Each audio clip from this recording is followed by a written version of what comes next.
At ito naman po ang turo ng Panginoon sa atin patungkol sa pagtatanim o pagtatrabaho po.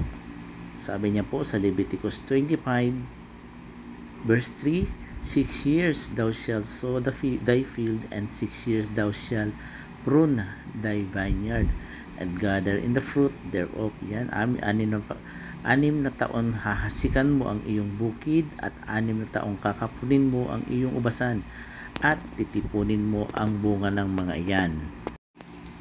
At sabi po ng Panginoon sa Leviticus 25 verse 20 hanggang 22 po, at kung sasabihin ninyo, anong aming kakanin sa ikapitong taon? Narito, hindi kami maghahasik ni magtitipo ng aming mga bunga. Sabi ng Panginoon, then I will command my blessing upon you in the 6 years. Yan. Pagpapalain niya, agagawad ng Panginoon ang pagpapala sa inyo sa ika-6 na taon, at magbubunga ng kasya sa 3 taon. And verse 22, at maghahasi kayo ng sa ikawalong taon, at kakain kayo ng dating kinamalig na mga bunga hanggang sa ika-9 na taon, hanggang sa dumating ang pagbubunga ng ikawalo, ay kakain kayo ng dating kinamalig. Yan po ang turo ng Panginoon kung tayo ay susunod sa kanyang palatuntunan.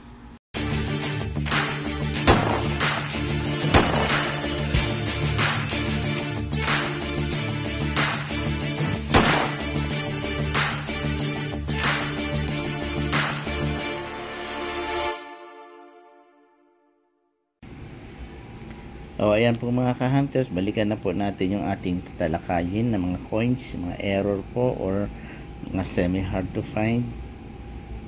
Okay, ito po, simulan po natin dito sa piso. Yan po, yung piso po na yan ay may taong 2007 po.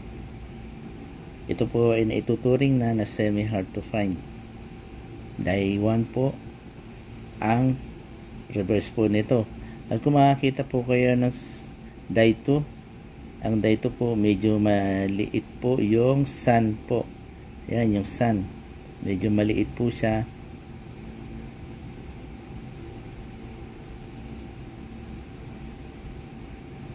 Yan po ang pagkakakilanlan ng die 2.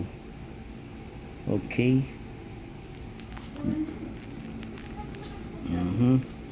So next po tayo dito sa ayan 2018. Sa 2018 po yan, reverse error po sa face po ni Andres Bonifacio. Reverse po niyan, wala.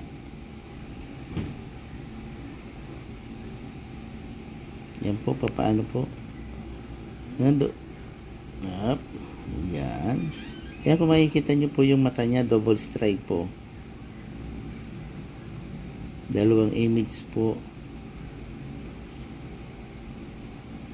Pwede rin pong ituring yan. Double die. Tsaka yung sa number 5 po, yung sa dulo, kung mapapansin nyo po, ayan.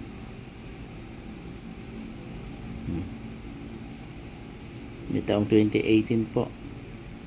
Madalas po makikita ito. Hindi ko lang po kung gaano karami ang na imprenta na to o ginawa po. Okay, ayan. Yan po yung magagandang hanapin mga ka-hunters.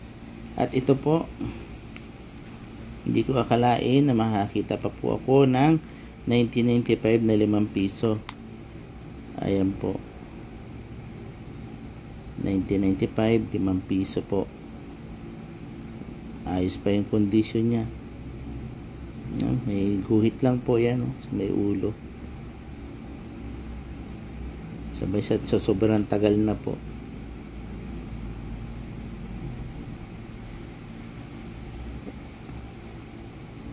Yan. Yun nga lang yun, may bingot. Sayang.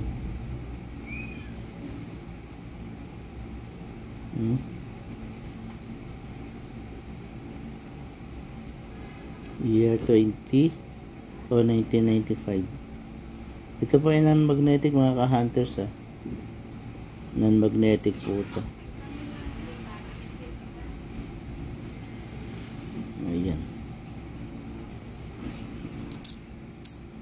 Yan. 2018. Yung double strike po na yan sa mata, may makikita rin po kayo doon sa taong 2019. Sa 2020, nagtitingin din po ako. Pero wala pa po ako na kikita. O, ayan po mga ka-hunters. Again po, sa mga nais po magbenta ng kanilang mga coins, coin traders for buyer and seller po, mag-post lang po kayo dyan. I-type nyo po doon sa Facebook, sa Facebook po. Ayan sa screen po mga ka-hunters. Okay. Yan, maraming pong salamat sa inyong panunood.